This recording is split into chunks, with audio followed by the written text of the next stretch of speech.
want to see if there's a way I can. Let me see if there's a way I can draw. Okay. Let's say this is A and this is B. I can say A has let's say has 3 and 4. 3 and 4.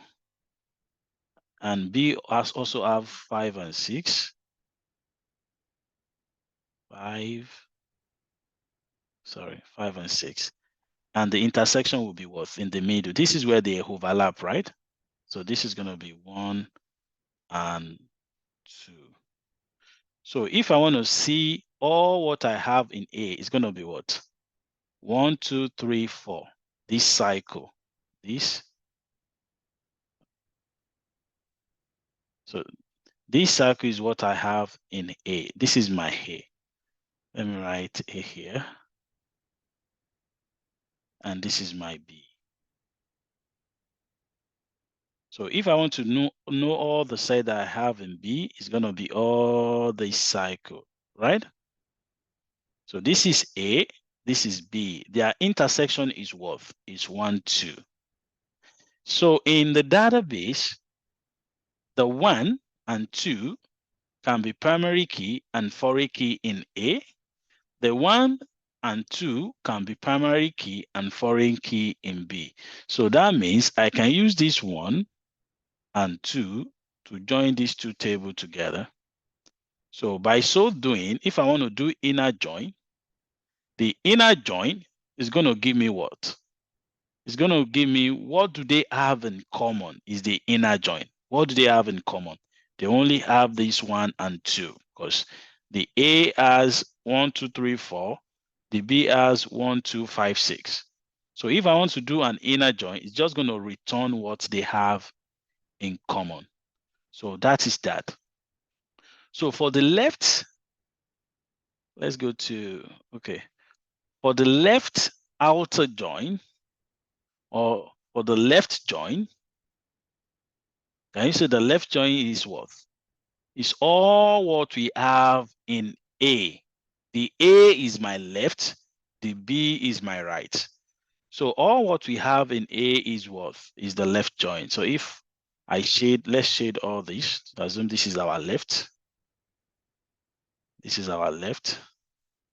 So this is our left join. So whenever we write a SQL query to do a left join, what it means is that it is going to return all the column on the left table. Let's say I say from A.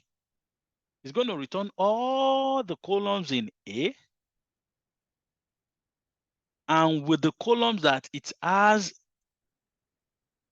that is similar to the columns that are similar to set B or table B. For instance, we know that this is A, right? But both B and A share this similarity, this 1 and 2. So if I want to write a left join means it's going to take all what it has in common with table B and all other things it doesn't have in common with table B. So that means that in a nutshell, left join is going to be all what we have in A and plus what it has in common with B. That's left join. So for the right join, let me unshade this. I'll do it. So for the right join, that's going to be what? All what we have in B and what it has in common with A. So if we look at the right join is going to be this, all this area. So that is right join. So the full outer join is like the, go ahead, Mr. Ido. Yeah, the diagram above. Yeah. I'm wondering why they are saying left join excluding inner join. Because if you are to go by excluding inner join, you won't have 1 and 2 being part of your results. I don't know, because I was thinking maybe the blue part should also cover the inner one as well if we are using this left join. What part is that? This diagram above, under left join. Under left join. The one that say left join excluding inner join. Exactly, yes. Yeah, so if they say inner join, excluding inner join, we know that our inner join is what? It's 1, 2. 1, 2, yeah. So left join excluding inner join will be 3, 4.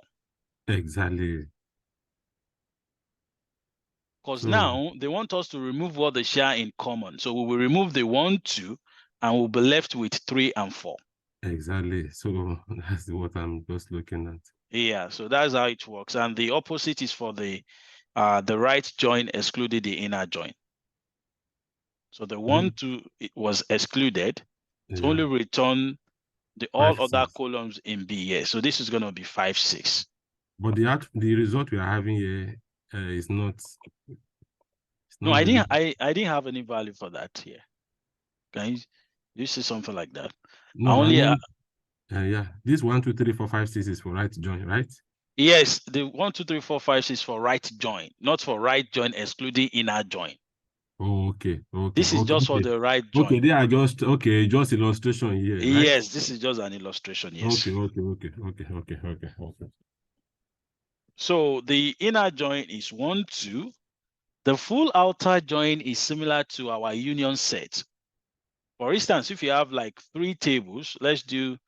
Oh, okay. I'm just gonna do this. This is a table. This is a table, and this is another table.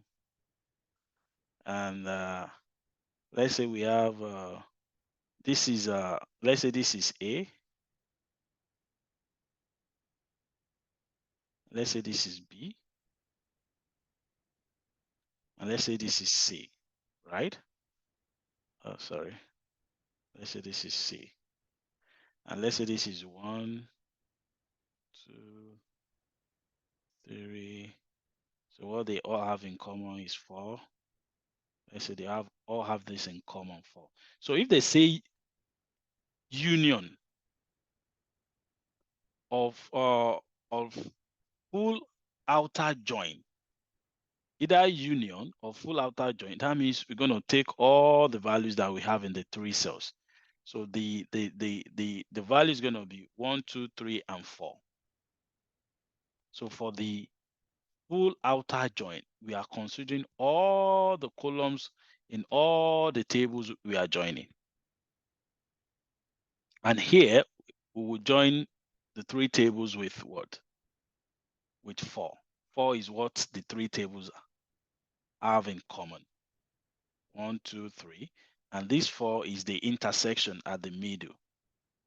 So wherever our key that is identified as the primary or the foreign key as 4 is what we use to join these 3 tables. So that's that. Okay. Any other question before I proceed? I just want to know, when do we use like inner, outer? Does it have a specific time we use them? Yes, the main reason why we use join is when we are trying to join 2 tables together or more, 2 or more tables. And why are we joining 2 or more tables? Maybe, for instance, we have a patient table and we have a provider table. But one provider can seal more than one patient, right? And more patients can also be seen. One patient can also be seen by more provider. A provider can be a family physician, can be a gynecologist, it can be a pediatrician, it can be whatever, right?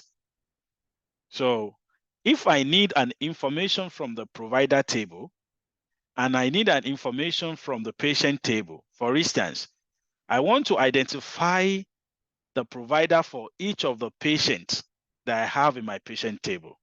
That means I have to use my patient table to join to the provider table to look up for the provider name to join to the table. Do you get what I'm saying? Like I'm pulling just the provider name from the provider table and I'm joining it to whatever I have in my patient table. That is how to join a table. And the reason why we are doing that is like probably, okay, for Miss Fumi, I want to say the family physician or the provider that is attending to you, your attending physician. So for me to do that, in your patient table will never house or store provider information. The patient table will only store all the information that is just peculiar to you. And for the provider information, it's just going to store all the physician information, the doctor's information. So if you need a particular information from the provider table, you will use your patient primary key to join to the provider table, which is going to be a foreign key in the provider table to fetch whatever information you want to fetch in the provider table. That is how it works. Does that answer your question? Yes, it does. Okay, cool. So let's say this.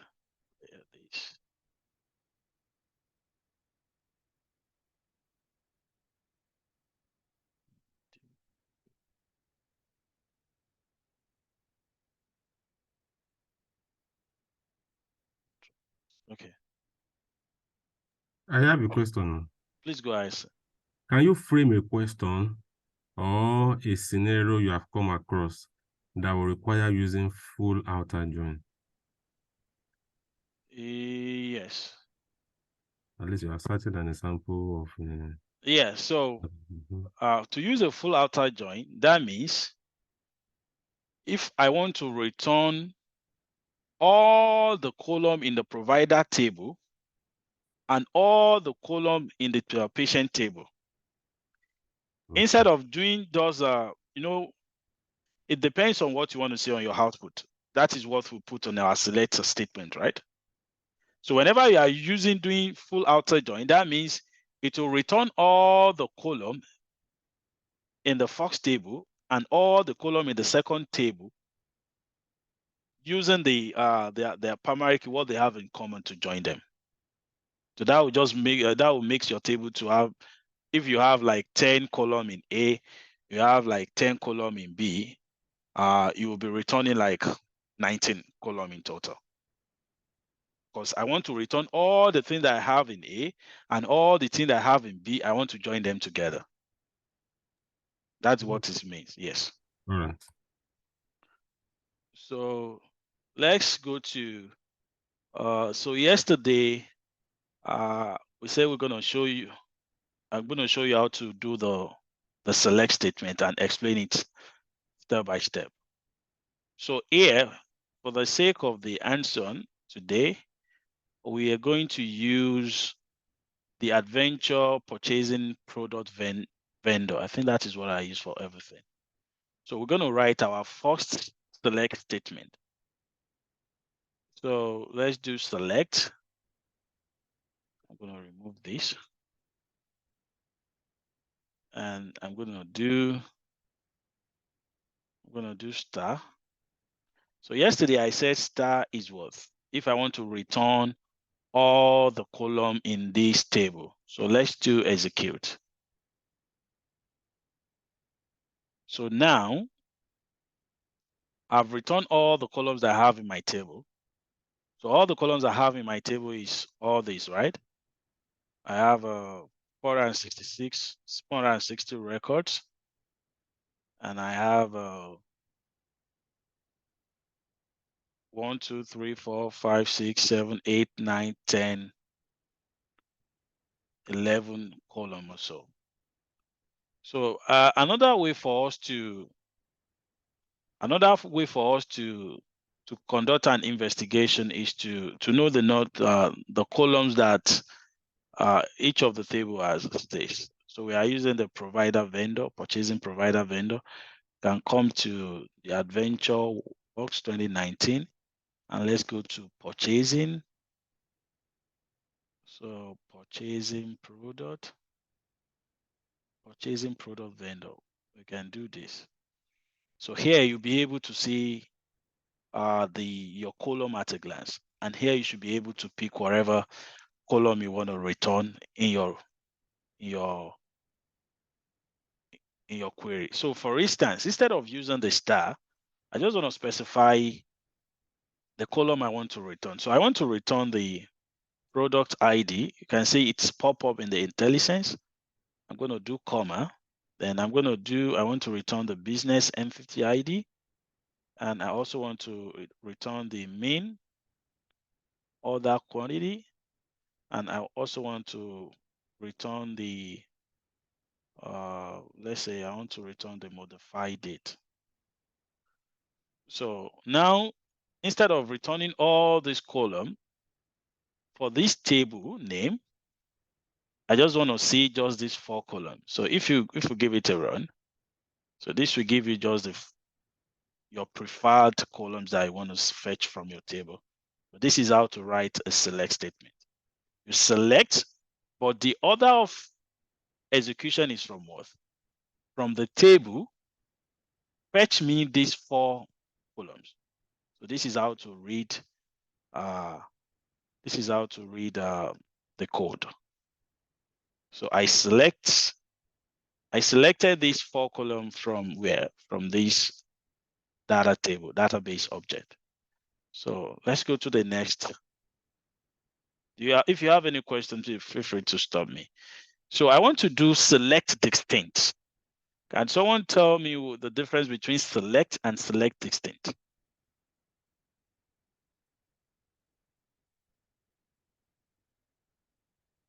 I think distinct will remove the duplication. Yeah, across the rows. Okay, so let's do something. Try to see the.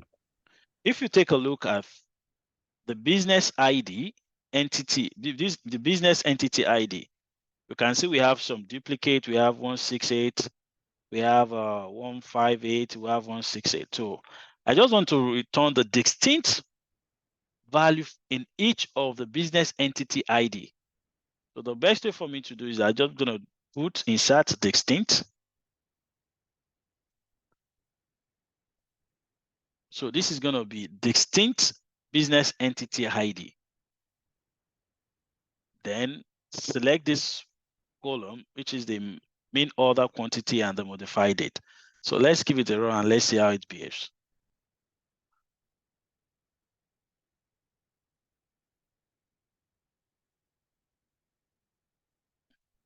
So can you see we still have 14992, 114, we still have duplicates. So let's do this. I want you to pay attention to this.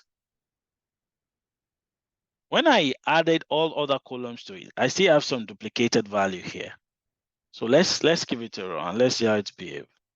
Can you see what happened? Now it returned what? The distinct entity ID. Can you tell me another way I can undo this? If I want to, okay, don't let me just push it too hard. Let's just keep it this way. So the select distinct is to return a unique value for a particular column. That doesn't mean you cannot add all other columns to this. But whenever you are adding other columns to it, simply because you want to display that in your final result, then the subsequent code or other queries that you're going to write after the from should be able to undo that. Let me do something. Let me do Ctrl Z again.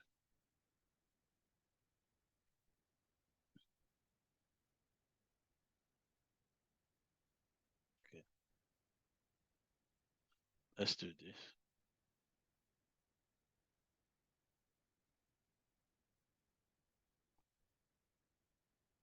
Can you see we have 1514, 154 rather, and that is 1, and we have 154 that is 20. And this was duplicated simply because I still want to see the value for this. It's like what happened yesterday that we have like SSSS where we are supposed to see just single one record for S and one record for W. If you can remember, Mr. ID, this is similar to what happened yesterday. And so for us to undo this, then we need to write a subsequent code to undo this mean order quantity. But let's just leave it for the sake of the startup process. we graduate into that. So this is the best way to return distinct. You can probably run a select distinct just for you to know the number of distinct value that you have in your column. And if you take a look at this, we have 86 distinct values in that data set. So that is that. So if we use unique, what happened? Unique, let's see. Not gonna hurt. Unique.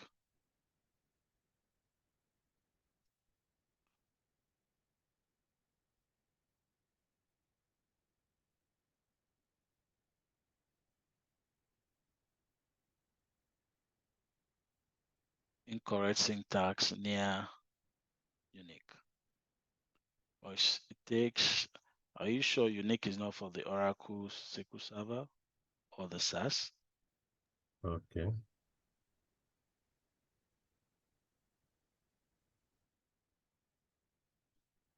So it's worth investigating. The unique might be for another. It might be for the Oracle SQL Server. It might be for SAS. It's worth investigating. I will look into that as well. So this is how to write the select distinct in SQL, Microsoft SQL Server. This is Microsoft SQL Server. So we have all other type. We have Oracle, we have SAS SQL, we have I think Reddit or something. We have a lot of them, but basically most of them share the same syntax in common. And once you are able to write a SQL, the only thing is that you just have to learn their syntax and you should be able to write it. It's not a big deal. So the next thing here is to select count. Okay, so let's do count. So we have, let me do this. Yesterday, there was a little recap. Yesterday, I said we have aggregate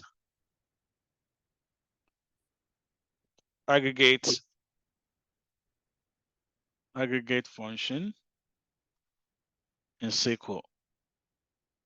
They are we have five of them. We have the sum, we have the average, we have the count, we have the mean, and we have the max. So that is what I'm going to write now. Just for you to know how to do your sum, do your average, count, select the minimum number from a range of numbers and to select your maximum. So let me delete this. Yeah, my drawing. So let's do select all, and let's execute. So I want to, let's use the average lead time.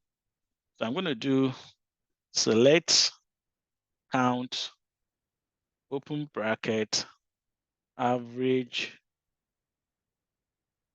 lead time. So I want to count the rows of the average lead time. That is what we want to do now. So it gave us 460 record. The other time, if you take a look at the bottom right hand corner of your PC, we also have 460 record then. But now what we are doing is that we just want to output the total number of records in a single row. So also, you can say I did select count, the average lead time, and I can give it an alias as, Mr. Alex, please go ahead. Yes, sir. Like for the select count, I see you use the inverted comma, because for the distinct, you didn't do that. I'm just a little bit confused on that. Yes, thank you so much for that question. For the distinct, this distinct is not an aggregate function. Distinct is also like a kind of a pre-built function in Excel and in SQL. Also, the count is also a predefined. So this is how it works. For the select distinct, you can see we just put the distinct in front of the column that we want to use to pull our distinct value. For the count, if I didn't pull the open bracket and close bracket, I might want to do a count and also put another column into it. Like for instance, if I do this, if I didn't put the, let me remove the, can you see, it's not sensing it. So for the SQL to sense any aggregate function, it always comes like, let me show it to you, like count, like this. This is the syntax. So they expect you to put your column name inside here. Also for sum, it's like this. You put your column name here. This is the standard. Also, column name. Also for average, AVG. Also for max. And also for mean.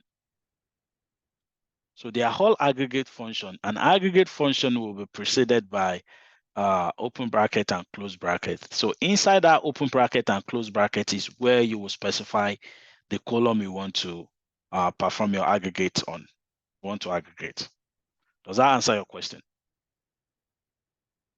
Yeah, thank you. Yeah.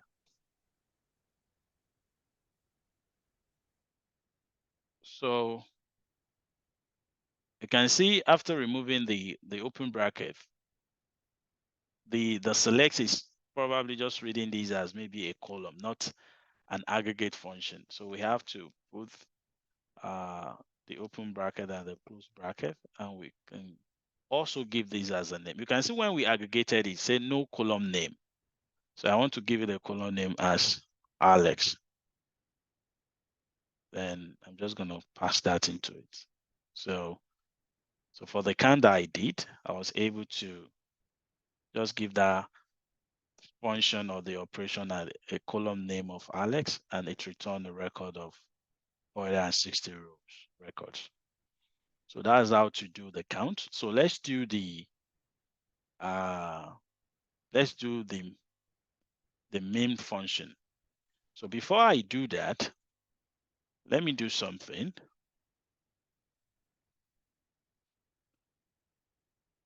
So we have 460 record. So what we are trying to do right now is that we want to select the smallest number from this average lead time and the maximum number, the smallest and the highest number. So to do that, we'll do mean, then close it up, and I'll say as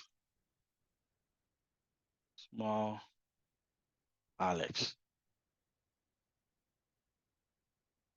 Can you see? So the smallest number from that column is 10. So if I want to do the max, I will do max. I will do big Alex.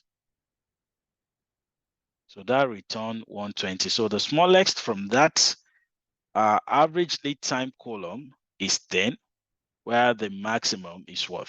Is 120. So let's do the sum. So if we do the sum, I'm going to say sum Alex. So that means it's going to sum all the value in the average lead time together. So the total sum is what? 8,947. That's sum what? Sum Alex. So what else can we do? We can do the average. So I'll do AVG, average lead time as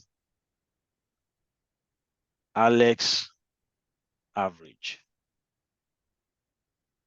So the average of all the value in the column, average lead time is what? It's 19. That's how to go about that. So we've done the count, the sum, the mean, the max, and the average. Do you have any question before I proceed? Do you like the pace I'm going, or you want me to be a little bit slower?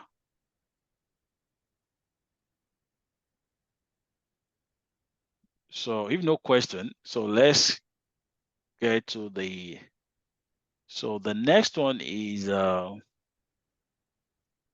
let me do the alias for the column and alias for the table. So the alias for the column is what I've been doing, saying, changing the big alias, small alias, average alias, sum alias. This column as Alex average means I'm aliasing this column that I want to return. I can alias column in SQL and I can alias the table. But for the sake of clarity, let's do this. I'm going to do select, and I'm just going to use the, let's say the average lead time and the standard price. So I want to return just these two columns from this table, the purchasing product vendor, and I want to alias my column. Let's see if it's gonna work. Let's do let's see if it's gonna work. Let's say as A, and let's do as B. Let's see if it's gonna work. So I gave this average lead time an alias of A and the standard price an alias of B. Let's see if it's gonna work. Can you see it works? I've aliased my column names. Instead of displaying average lead time and displaying standard price, is now displaying what? A and B. Do you have any question on that, or are you okay with that? Okay. So if no question, now I want to alias my table. So I say from AdventureWorks 2019.purchasing.products vendor, I just want to give an alias as A.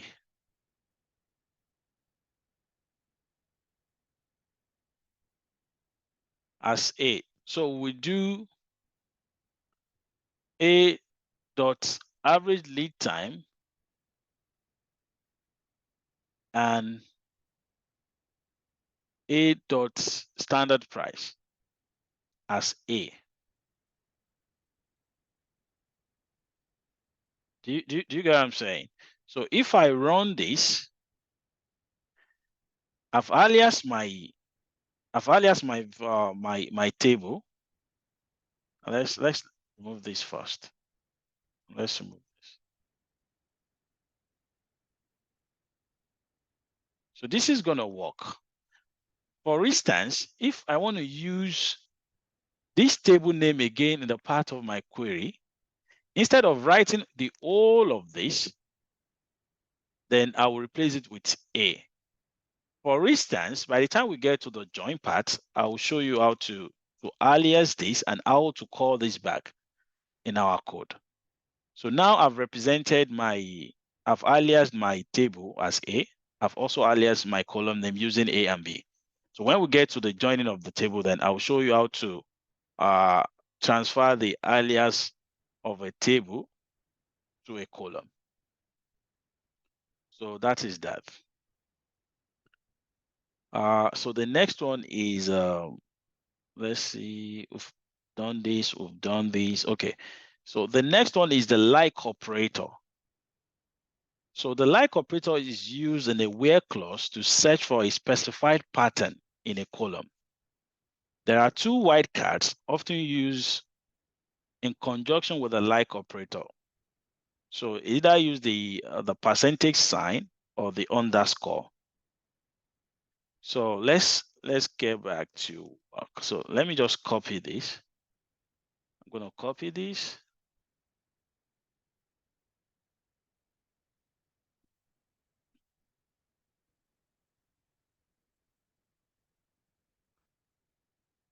So I'm going to comment this out.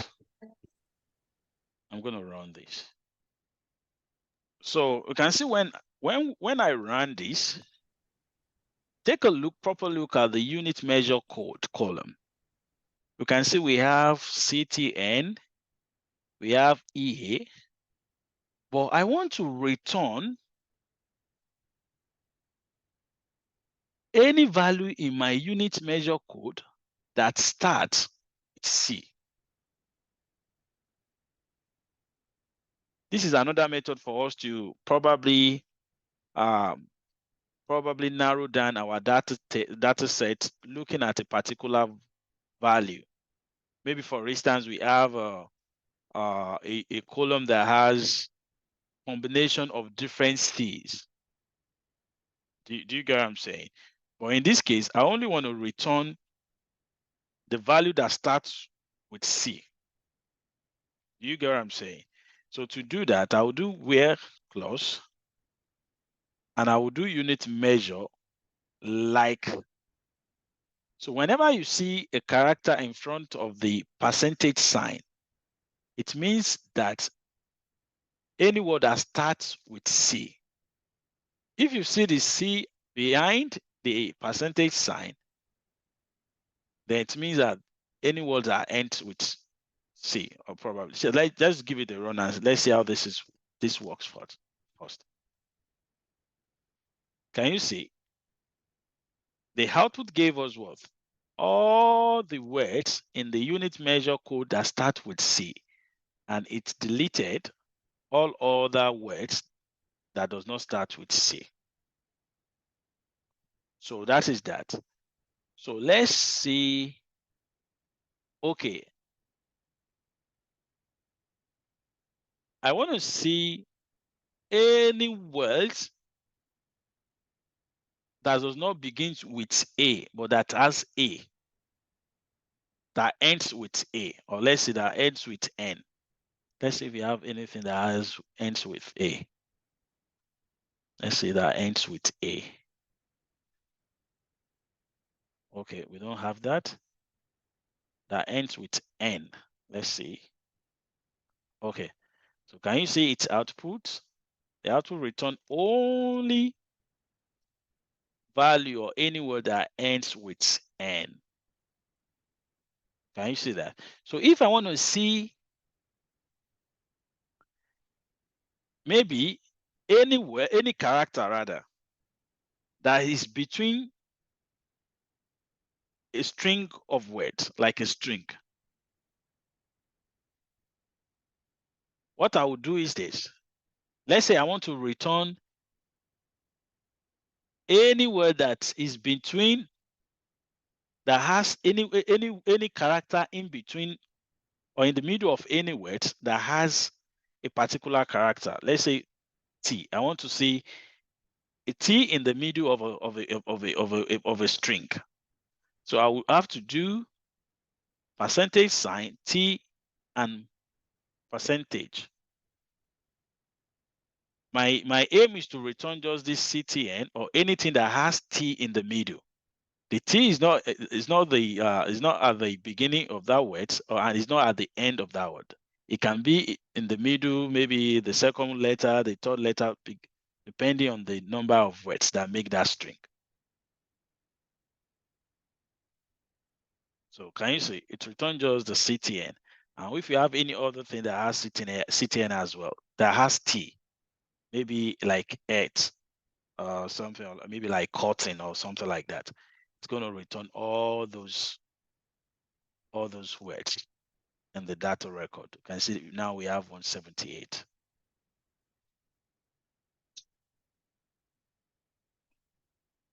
So let's go to the next one. That's the like operator. The next one is, okay, we do the middle. Okay, so the next one is the in statement. So in the in statement means like, okay, fine. I want you to return the gender, to return either a male or a female gender in a particular column I want to return the sex, male, or the gender, male and female, from the gender column. So the way to write it is that, and maybe in that column, we have different type of gender. We just want to see just the male and the female. But in our case, we just want to do the CX and EA from the unit measure code. So let's go back to that and do, so whenever you are using the in, you open the bracket when you are specifying multiple values. Then we do, let me do this. I'm going to comment this out just for me to see the value first. So I want to select just the CX and the EA. CX and the EA. So in CX and EA. And I'll close it. So if I give it a run, it's just going to return any unit measure code for that is equivalent to CX and EA. Okay, so it returned that, and we can list a lot of values here, not just the CS and EA. If you want to, it depends on your preferred value that you want to display in your query. So that is how to use the. Please go ahead, Mr. ID. So now the what do you call it? When we are using this in operator, I also want to believe maybe you are returning the exact value, right? Exact value in what sense? Like this one now, what we have in the situation where we have CSA. If you type in CSA only, it might not return. I don't know if it will. What I'm saying that when you use in, the values you are putting inside the bracket should be something that has exact value of what. Yes, exact. It has to be exact. Okay. You can't put CX and be expecting CSA to be returned. Okay. Only the value with the CX and the EA will be returned, and that is what we have here. Okay. Okay. So let's go to the next one. So the next one is the, okay, we've done the like, done the CS, and okay. So let's do the operator sign for. I can also specify a particular value to return a particular value in a column using the equals. So let's assume I just want to return the value of CX in my unit measure. So I said where unit measure code equals CX. So let's give it a run. You can see I have just 38 rows. So these are all the values that I have using the equals operator. So let's go to the next one. So the next one is, let's see, equals. Okay, so the next one is the between. So I want to see, I want to return the value for my average lead time between 17 and 19. So let's do this. So I want to, so where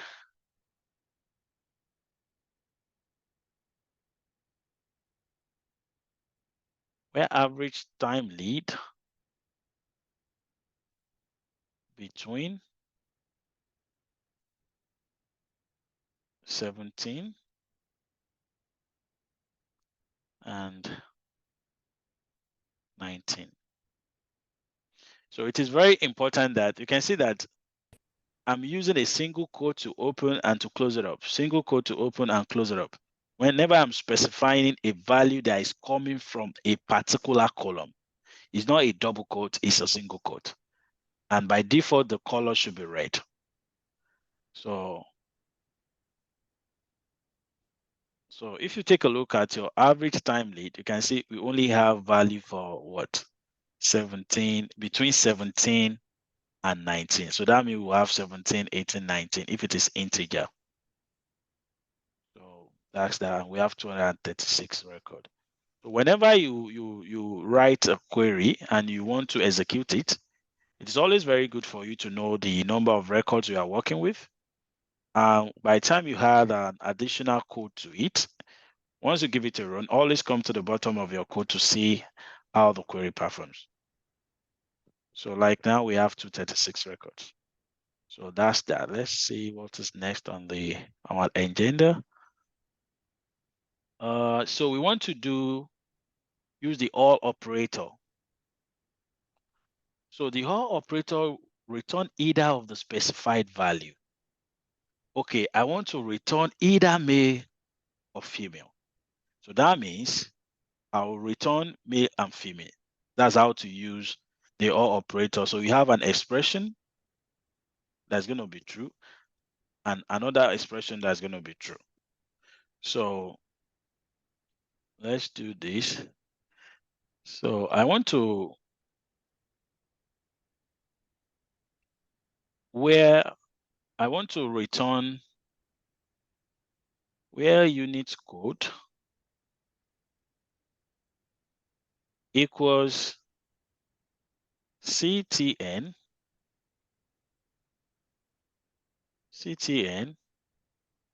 or unit code equals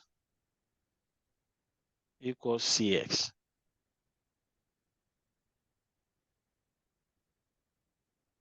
So now my unit measure code will only return the value of CTN or CS. I can also use the in function for this. I can do where unit measure in CTN, CS.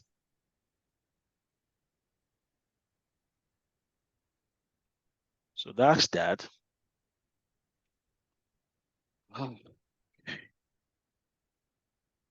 So the next one is,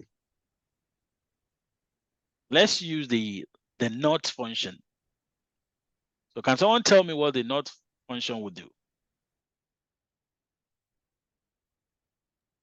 So go ahead, please. It will give us other values, not in what we have specified. Yeah. So if I had my not here,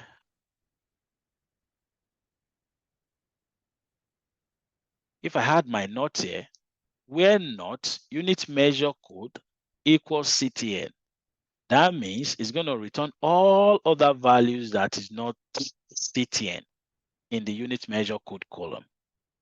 Let's give it a run. Can you see? We have all others.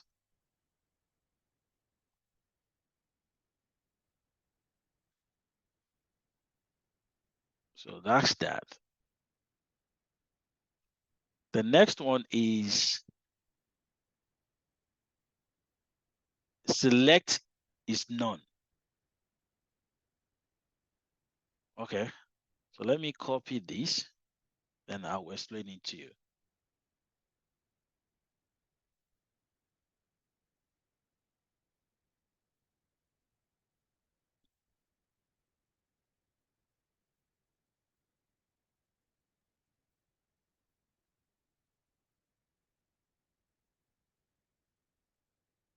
So the is none. Okay. Can you take a look at the on other quantity? Can you see that we have none?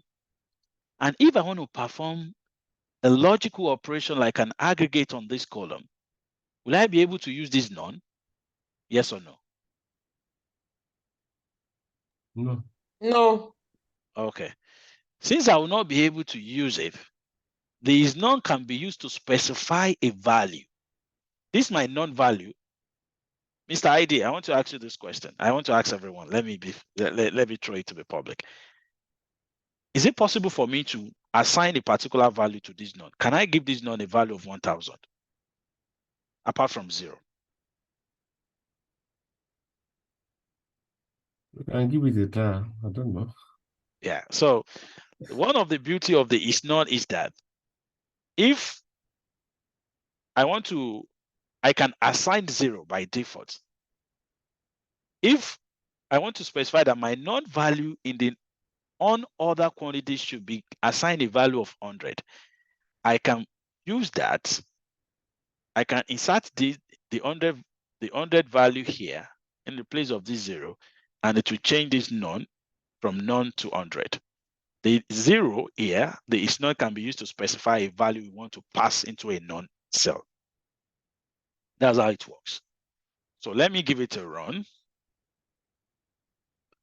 You can see after running it, it gave me what? 0, 0, 0, 0 for the none, right? What value do you want me to put here? Just for us to give it a shot.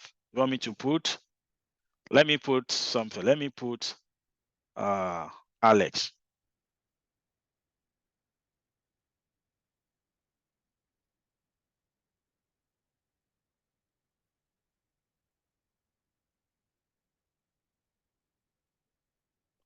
Say it's invalid column name. So I can pass a string. Let's see if I can pass an integer. Can you see? I was able to pass an integer of 100. So the 100 has replaced what? Has replaced the 0, 0, 0, 0, 0. Can you see that? Do you have any question? 5%. So this is the is non-function. That's used to pass 0 into the non-value so that we'll be able to perform our aggregate function. Okay. But in a situation whereby we are not replacing, because this one would look like when you are using replace value in the Power BI. In here whereby you are not replacing, you just want to filter it out. So we don't need to yeah, so you don't need to add anything to it. You just put the 0.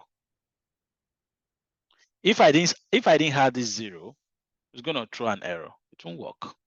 It's expecting a value because it's meant to be aggregated. Now, if I want to perform a function on this, I can say, then let's see, let's say some, let's say some.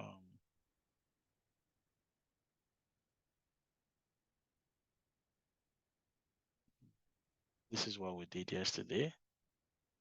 That quantity is. So it's not gonna work.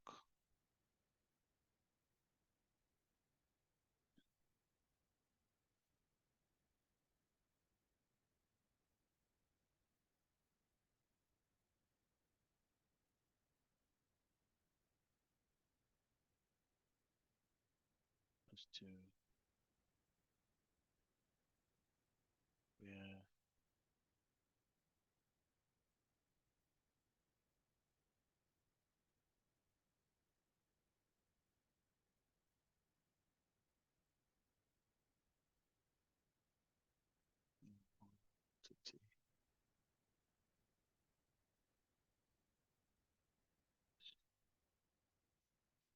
Less than equals to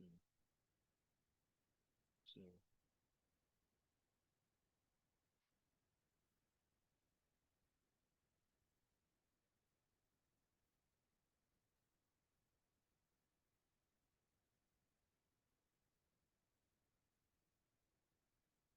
Okay. Let's try something. We'll look into that. So basically, the none has been replaced with 0 here. Because initially we have the none, all the cells. And with this, there is a way I can handle this with all the logic expression to do like a calculation, average, and sum and stuff like that.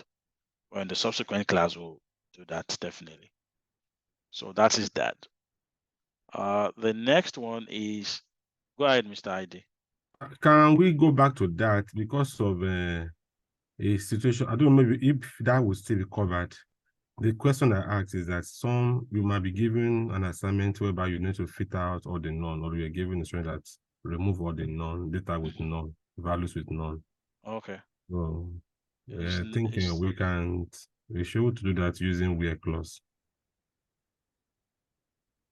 So okay, let's do this. Let's do this, and let's do all, and let's do where unit code is not That is space. it's not No. it's not no.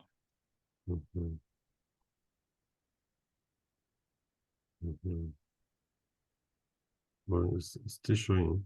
Still showing.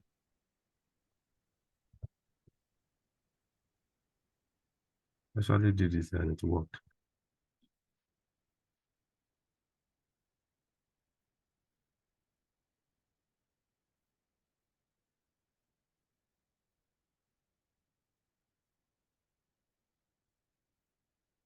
Let's do this. Why not?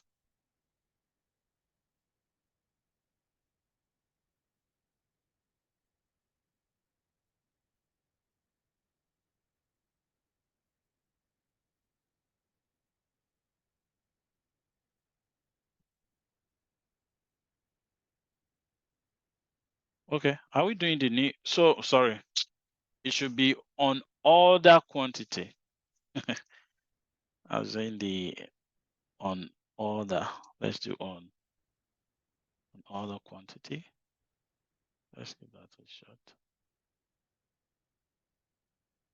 So this is now taking it. Let's do on order quantity is not. It's not. Yeah, it works.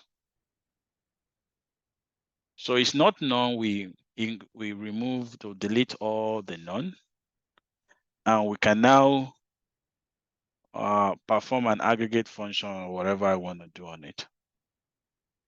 Do you write the is not none for that, or how do you undo that, Mr. Hyde?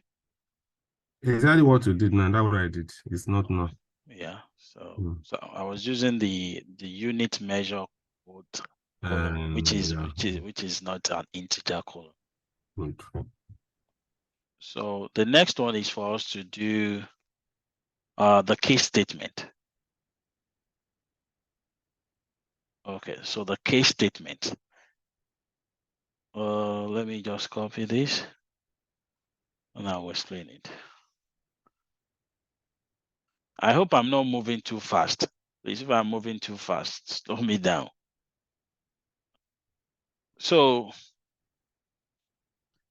the case statement, in the case statement, I want to see the product ID, the average lead time for a particular value range in the average lead time. So I set my baseline to be what? To be 17. You can see that I have 17, 19, and 18.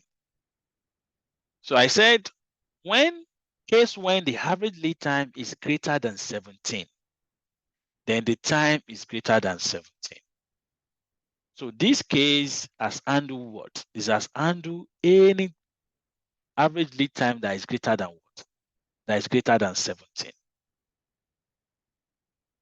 The next case statement is when the average lead time is equals to 17, exactly 17, then the time is what? 17. Then X. We've met the first condition that says greater than 17, right? We've met the condition that say the time is equals to 17. So the third condition is what? X is going to be lower than what? 17. So this is how the case statement works. It's going to have three conditions. Your first condition is the one that you believe, okay, fine. If my time is greater than 17, make it greater than 17. If my time is lesser than 17, then you need to identify that. But if the time is exactly 17, then time is 17. So what we are trying to do is this. We are trying to pass a value based on the value of the average time. We are trying to create a new column. So we use case column, case clause to create a new column in SQL. So if I run this now, if this average lead time is exactly 17, it will say time is 17. If it is 19, it will say greater than 17. If it is lesser than 17, it will say lesser than. It will say time is under 17. So we have 15 will be under 17, 19 will be greater than 17, and 17 will be time is 17. So to write the code is case when the average lead time is greater than 17, then case when then. So let me do it this way so that you can understand. So your first keyword is going to be case. When this is your first expression, when it's 17, then it's greater than, when it's greater than 17, then it's greater than 17. When it's equals to 17, then it's 17. X, the time is what? Under. We've captured equals to 17. We've captured greater than 17. The next condition that you use to end your case statement is the third expression that says the time is under 17. And as what? And as lead time. So this lead time is what that's gonna is the new column that will be created that will have this value. The time is greater than 17, the time is 17, and the time is under 17. Do you want me to explain this again? Case is the keyword. When my average lead time is greater than 17, then write this time is greater than 17 into my lead time column. When the average lead time is equals to 17, then write my time is 17 into my lead time column. S, when the time is under 17, write that into my lead time column. And I said end as lead time. So all this case statement ends with what? Ends with creating a new column that I'm tagging as what? The lead time. You can see that the case statement comes immediately after the select statement and end as the lead time. That's going to be my third column that I will create here. And later will select the last operation was okay from here. Do this case statement and select this. That's the order of execution. So let's give it a run. Can you see how it works? I say select the product ID, select the average lead time, and the new column that I created that ended as the lead time, writes all this value for greater than 17 equals to 17 and under 17 into the new column that I created. Any question, please?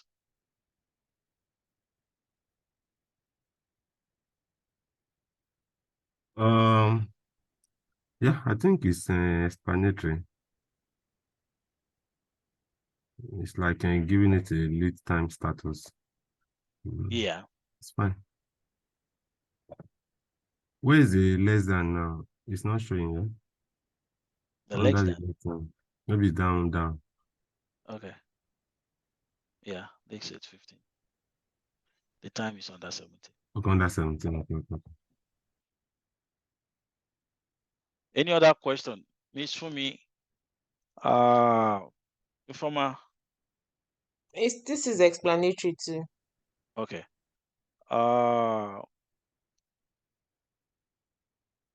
Can I proceed? I think you can go ahead, except others have any, because some people have been participating like that.